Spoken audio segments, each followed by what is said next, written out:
सुकृता पहचान क्लासेस में आज का शेड्यूल है हमारा बिहार बोर्ड के हिंदी का। ठीक है बेटा, तो आज हम चर्चा करेंगे आपका गोधूली भाग 1 क्लास 9 BSCB यानी बिहार बोर्ड काव्य खंड पाठ 2 मंझन के कड़वक। मंझन के कड़वक जिसमें हम जानेंगे कवि परिचय और पाठ परिचय। ठीक है बेटा, पहले हम पाठ परिचय में ये जान लें कि कड़वक होता क्या है। ठीक है, मंझन के कड़वक यानी कड़वक क्या होता है। कड़वक एक छंद है। पुरानी जो पद्धति में जो लिखे जाते थे काव्य जो लिखे जाते थे, यह एक छंद है जो दोहा और चौपाई के सम्मिश्रण से बनता है। ठीक है, कड़वक के बारे में आप लिख लीजिएगा एकदम अच्छे से याद से। कड़वक क्या है? ये एक छंद है, एक छंद है जो किससे बना है? दोहा प्लस चौपाई के मेल से, चौपाई के मेल से। ठीक है, कड़वक। अब कवि परिचय में मंझन के कड़वक, मंझन कवि जो थे उनके जीवन काल के बारे में, जन्म मरण के बारे में और उनके निवास स्थान के बारे में बहुत सारे प्रमाण नहीं मिलते हैं। विभिन्न विद्वानों के माध्यम से इसमें मतभेद है, लेकिन फिर भी ये अनुमान लगाया जाता है राम स्वरूप चतुर्वेदी के उनके व्याख्यान के अनुसार कि इनका जन्म अनूपगढ़ में हुआ था। ईस्वी वगैरह के बारे में इनका बखान नहीं मिलता है। सिर्फ इनकी एक ही एकमात्र रचना है, एकमात्र रचना इनकी है मधुमालती। मधुमालती एकमात्र रचना इनकी जो उपलब्ध हो पाई है हिंदी साहित्य के में। और इसी मधुमालती के पंक्ति के माध्यम से ऐसा जाना जाता है कि इन्होंने पंक्ति में वर्णन किया है शुरू में ही कि अनूपगढ़ के ऐसा करके पंक्ति है इनकी मधुमालती में, जो कि हमारे इस पाठ में भी वर्णन है, जिसमें वह लिखते हैं गढ़ अनूप बस नग्र चरणारी कलयुग हो लंका जो गाढ़ी। इसके आधार पर उनका निवास स्थान कहाँ माना जाता है? हमारा अनूपगढ़, जो कि राम स्वरूप चतुर्वेदी जी ने इनका व्याख्यान किया है। लेकिन शिव गोपाल मिश्र जी ने फिर अलग नाम दिया है, इस बात का खंडन किया है। लेकिन हिंदी साहित्य अनूपगढ़ यानी राम स्वरूप चतुर्वेदी के व्याख्यान को ही सर्वसम्मत होकर मानते हैं। और बाद में उनके मधुमालती के ही पंक्ति के प्रसंग में यह आता है कि उन्होंने अनूपगढ़ फिर छोड़कर कहीं और रहना शुरू किया था, जो कि पंक्ति में ही वर्णन है। तब हम वो दोसर वासा जबरे पीते छोड़ा कबीलासा, यानी कहीं और बस गए थे ये। तो ये इनका जीवन का परिचय था। और ये सूफी कवि थे भक्ति काल के। सूफी कवि जो यानी कि जैसे हमारे सगुण भक्ति धारा में यानी जो भक्ति करते थे, भक्ति काल की 2 धाराएं थी मुख्यतः, एक सगुण भक्ति और निर्गुण भक्ति। तो ये निर्गुण भक्ति शाखा के भक्ति काल के कवि थे। और सूफी कवि थे, तो सूफी कवि मुख्यतः कौन होते हैं? जो प्रेम के माध्यम से अपना व्याख्यान देते हैं, अपना उपदेश और भक्ति करते हैं। जितने भी सूफी कवि हुए तो उन्होंने कौन सी धारा अपनाई? प्रेमाश्रयी धारा। तो ये भक्ति काल के निर्गुण धारा के प्रेमाश्रयी शाखा के कवि थे। प्रेमाश्रयी परिचय उनका प्रमाण मतलब साक्ष्य प्राप्त होता है हमें। तो इन्होंने प्रेम के माध्यम से उपदेश दिए और निर्गुण भक्ति का सहारा लेते हुए इन्होंने काव्य रचनाएं की। ठीक है, तो हमारे पाठ्य पुस्तक में उनके 2 पद संकलित हैं, जिसकी चर्चा मैं आपके सामने करने जा रही हूँ एक एक करके। तो ध्यान से इस व्याख्यान को सुनिए और समझने की कोशिश करिए बेटा। अब इनके दोनों पदों में प्रेम का बखान है। ये सूफी कवि थे, मैंने पहले ही बताया प्रेमाश्रयी शाखा के कवि थे। तो प्रेम का कौन सा स्वरूप अपने कड़वक अपने पद में बता रहे हैं, छंद में बता रहे हैं, इसके बारे में हम जानेंगे। प्रेम अमोलिक नग सहसारा, जय जिया प्रेम सो धनी अवतारा। यानी प्रेम जो है इस दुनिया में क्या है, अमूल्य है, ये सब लोग जानते हैं। और जिसने प्रेम रूपी धन को पा लिया वह संसार में कैसा कैसा कहलाया, धनवान कहलाया। जिसने प्रेम रूपी धन को प्राप्त कर लिया वह संसार में क्या कहलाया, धनवान कहलाया। प्रेम लागी संसार उपाया। प्रेम से संसार में बहुत सारे उपाय अपने आप निकल आते हैं। ठीक है।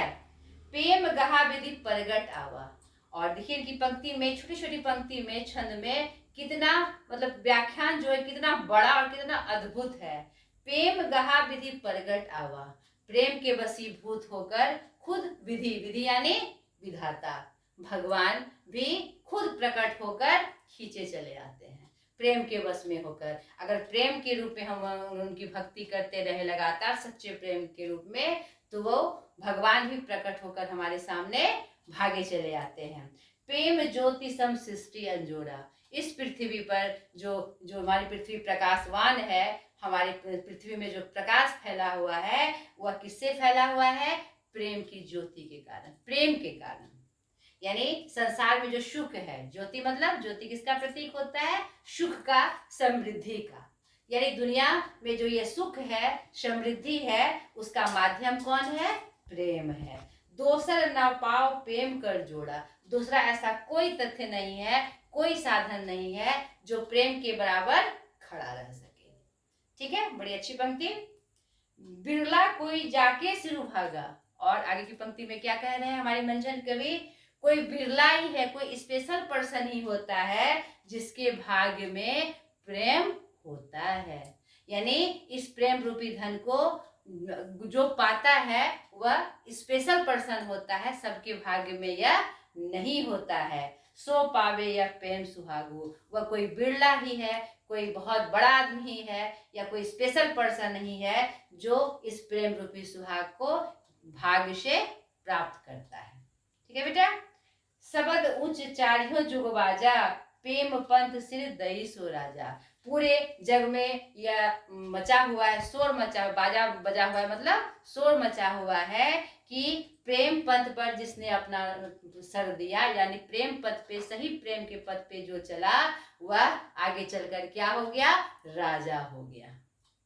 अगर सही रूप में प्रेम के मतलब प्रेम के सही पथ पर अगर हम चले तो निश्चित रूप से हम क्या होंगे, राजा होंगे, राजा कहलाएंगे। तो बड़ा ही एकदम सुंदर क्या अभिव्यक्ति इन्होंने प्रेम की दी है अपने पंक्ति के माध्यम से, जो छोटे छोटे छंद में विभाजित है। नहीं, बहुत ही सुंदर। अब अंतिम में इस पहले कड़वा का वो अंत कर रहे हैं और कितनी अच्छी पंक्ति के साथ कर रहे हैं। प्रेम हाट चहु दिसी है, पसरी गए बनिजो जे लोई, लाहा ओफल गाहक जनी ढहकावे कोई। क्या कर रहे हैं अंत में कि ये जो प्रेम का हाट है चारों तरफ फैला हुआ है, ये जो प्रेम का बाजार है यह चारों तरफ फैला है, जो चाहे इसे खरीद ले। और इसको खरीदने के लिए बहुत मूल्य चुकाना नहीं पड़ता है। ग्राहक बनकर लोग आपको बहुत ढहकावेंगे, बहुत बहकाएंगे, लेकिन आपको उसे खरीदना है। यानी संकेत क्या है कि आपको उसे खरीदना है। यह बहुत ही मतलब आराम से ये प्राप्त हो जाता है। ये प्रेम का जो बाजार है वह ना ही बहुत महंगा है और ना ही बहुत कठिन है उसके पास पहुंचना। चारों तरफ वह बाजार लगा है और उसमें पहुंचना का जो रास्ता है वह क्या है, बिल्कुल सुगम। ठीक है। तो पहले कड़वक में हमने इनके देखा कि प्रेम की महत्ता और प्रेम का जो स्वरूप है उनका बड़ा ही सुंदर वर्णन उन्होंने अपने कड़वक में किया है। दूसरे कड़वक में भी वह प्रेम के बारे में बता रहे हैं। अब देखिए इसमें किस बात की, किस तथ्य की चर्चा हो रही है। अमर ना होत कोई जग हारे, मरी जो मरे तेहो मीचू न मारे।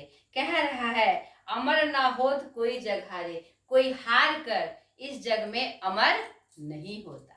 होता है क्या? हार के हम जगत में अमर हो सकते हैं। अमर ना हो तो कोई जग हारे। पंक्ति सीधी पंक्ति है इनकी।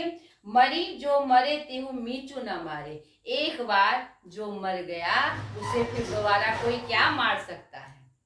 एक बार जो मर गया उसे दोबारा कोई मार सकता है? ऐसा संभव है क्या? नहीं, संभव नहीं है।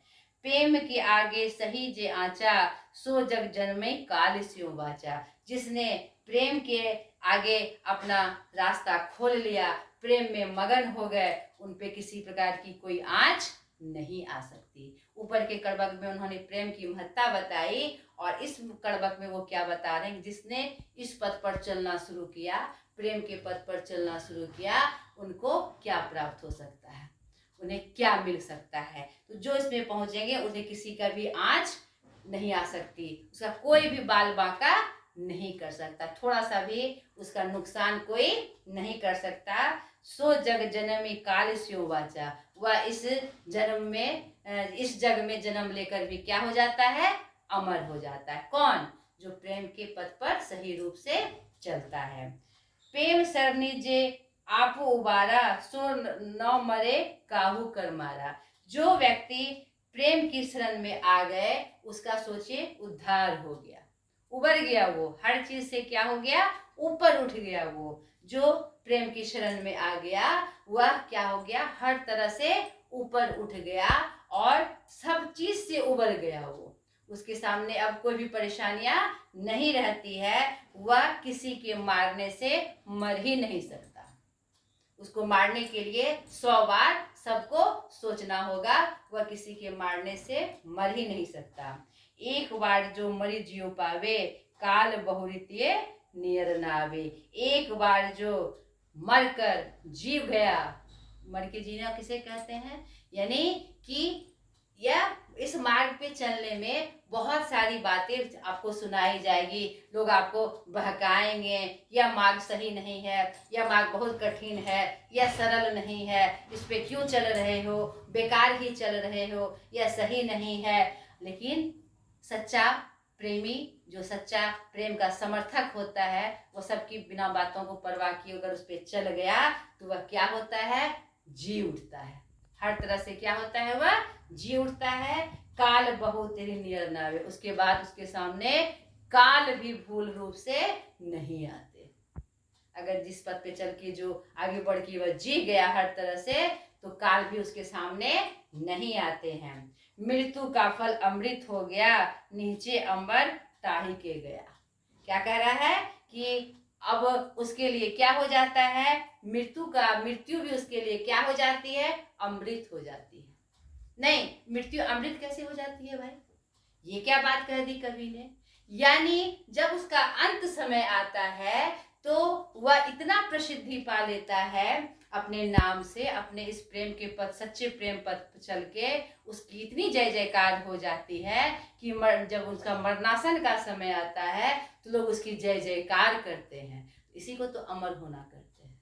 अमृत हो गया उसके लिए। क्या हो गया? मृत्यु भी क्या हो गई? अमृत हो गई, क्योंकि मृत्यु के समय भी लोग उसकी जय जयकार करते हैं। निहचे अमर ताही के गया। उसकी जो काया है वह क्या हो जाती है? मृत्यु को प्राप्त करके भी क्या हो जाती है? एकदम से अमर हो जाती है। ठीक है। जो जियो जान ही काल भो, प्रेम शरण करी नेम। फिरे दुह जग काल भो, शरण काल जग प्रेम। अंतिम की पंक्ति में फिर वह उस इंसान की जो प्रेम पथ पर सही रूप से चलता है उसकी वास्तविक स्थिति को बता रहे हैं। क्या बता रहे हैं? जो जियो जान ही काल भो, प्रेम शरण करी नेम। जिसने काल के बारे में ना सोचकर और जिस पथ पे प्रेम की शरण में वह चला गया तो काल भी कुछ नहीं कर सकता उसका। और फिर देहु जग काल भव, शरण काल जग प्रेम। और जिसने प्रेम के पथ पर चलना शुरू कर दिया, सही रूप से उसका समर्थन किया, तो वह काल का जो बार बार का फेर है, ये जो जीवन चक्र का जो बार बार फेर है, उसमें वह नहीं पड़ता। काल चक्र के फेरे में वह नहीं पड़ता। उसे हर तरह से क्या हो जाती है? मुक्ति मिल जाती है। कितना अच्छा प्रसंग था। तो आशा करती हूँ दोनों कड़वक आपको पसंद समझ में आए होंगे ऊपर के कड़वक में क्या था, ध्यान से समझिए, प्रेम की महत्ता बताई गई, और दूसरे कड़वक में प्रेम की ही महत्ता थी, लेकिन व्यक्ति की महत्ता बताई गई कि जिसने इस प्रेम के को पाकर इस पथ पर चलना शुरू किया तो वह किस रूप में प्रसिद्ध होता है, किस रूप में एक विशिष्ट पर्सन बन जाता है। ठीक है बेटा, आज तक के लिए इतना ही। अगले वीडियो में मैं इसके प्रश्न अभ्यास के साथ हाजिर होंगी, लेकिन आपकी एक ड्यूटी मैं आपको दे रही हूँ होमवर्क के रूप में कि आप इसको जो मैंने व्याख्या दी आपके सामने, इसके आधार पर आप प्रश्न उत्तर खुद से करिएगा। करत करत अभ्यास से क्या होता है, करत करत अभ्यास से सुजान। नहीं तो आपको इस पद पे बढ़ के अभ्यास करना है, जड़मती हो तो सुजान। नहीं, करत करत अभ्यास से जड़मती हो सुजान, यानी पत्थर भी घिस घिस कर क्या हो जाता है, राह बना लेता है। बच्चे राह बना लेते हैं उसमें। तो आपको प्रश्न उत्तर करना है, जो ना बने चिन्ह लगा के रखना है। मैं अगले वीडियो में इसके अभ्यास को लेकर आऊंगी, तो जब आप इसको बना के रखेंगे तो फिर आपको और सरलता के साथ वो समझ में आएगा और अपने आप में लगेगा कि यह पाठ अब बिल्कुल कठिन नहीं है, सरल है। ठीक है बेटा, आज तक के लिए इतना ही। खुश रहिए, मस्त रहिए, खूब आगे बढ़िए। बाय।